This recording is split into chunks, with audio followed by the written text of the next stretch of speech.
العيد خلص خلاص، بس لسه عندنا شغل كتير في المطبخ. واول فيديو معانا النهارده شويه نصايح هتفرق معاكي جدا في كل اكله. اول نصيحه بقى، لو بتعملي رقاق حطي معلقه بيكنج باودر في الشوربه اللي بتسقى الرقاق بيها، هيخلي الرقاق طري ومش هينشف خالص. وانتي بتعملي اللحمه حطي فصين مستكه مع السمنه، وقبل ما تطفي النار حطي معلقه صويا صوص. وادعي لي بقى لو بتعملي الرز بالسمنه بس، حطي معاها معلقتين زيت، هيطلع مفلفل وجميل زي الفل. واهم نصيحه للمكرونه البشاميل، سويها نص سوا على النار وتكمل سواها في الفرن عشان ما تعجنش. لو حبيتي النصايح دي اشتركي في قناه وصفاتي مع ريهام عشان اقولك اسرار اكتر تخلي اكلك يجنن. اوعي تقطعي اللحمه اول ما تطلع من الفرن، انت كده بتبوظيها وبتخليها زي الكاوتش. تعالوا اقول لكم ليه واقول لكم على 4 حركات هتخليكي شيف بروفيشنال في مطبخك. الاكبر غلطه بنعملها هي اننا نقطع اللحمه اول ما تطلع، سيبيها ترتاح 5 دقايق عشان السوائل ترجع تتوزع فيها تاني. لو قطعتيها فورا كل العصاره هتنزل وهتاكلي كاوتش. عايزه قرمشه المحلات؟ نشفي اكلك كويس قوي بمناديل مطبخ قبل ما يلمس النار. الميه عدوه القرمشه، لو الاكل مبلول هيتسلق مش هيتحمر. نشفيها وادعي لي. اوعي تحطي الاكل في طاسه بارده، استني لما الزيت يسخن ويقول يا بس عشان تاخدي اللون الذهبي المحمر وتفضلي محافظه على طراوه اللحمه من جوه. الصبر طيب. لو حاسه ان الاكل طعمه مايع وزودتي ملح وبرده مفيش فايده، السر مش في الملح، السر في المزازه. لو عجبتكم التركات دي وعايزه تشوفوا وصفات سهله وطعمها حكايه، ما تنسوش تشتركوا في قناتي وصفاتي مع ريهام وتفعلوا الجرس. هستناكم. استني بس، لو بتطبخي كل يوم النصايح دي هتفرق معاكي جامد.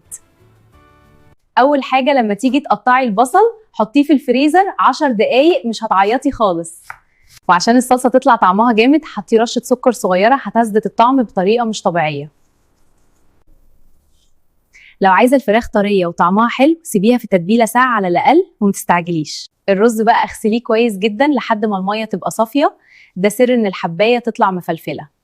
اعملي فولو بقى ومتابعين على قناه وصفاتي مع ريهام لو عايزه نصايح زي دي كل يوم.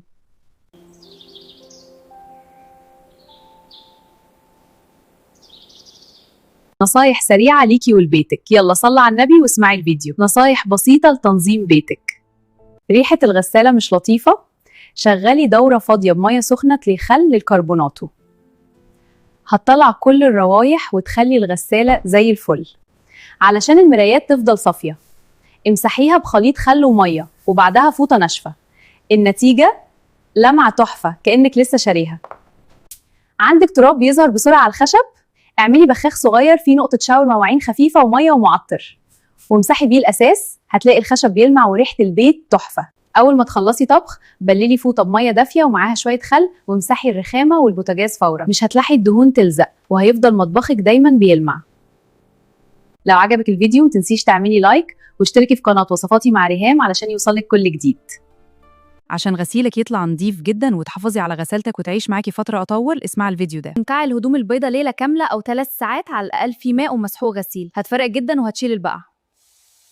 شوفي كده البقع بتختفي بسهولة، جربيها وهتشوفي النتيجة. لو عندك حاجة جينز جديدة انقعيها الأول في مية وخل، اللون هيتظبط. هاتي الجينز الجديد وحطيه تحت الحنفية وخلي المية والخل يثبتوا اللون. لو عندك بيبي صغير اغسلي هدومه لوحدها عشان بشرته حساسة، لازم نحافظ عليها. هاتي هدوم البيبي الصغيرة وحطيها في الغسالة لوحدها. اوعي تحطي مسحوق الغسالة العادية في الغسالة الأوتوماتيك، ده هيضر الغسالة ومش هينضف كويس. بلاش تشغلي الغسالة وانتي بره البيت لأن ممكن المية تقطع وده غلط على الغسالة.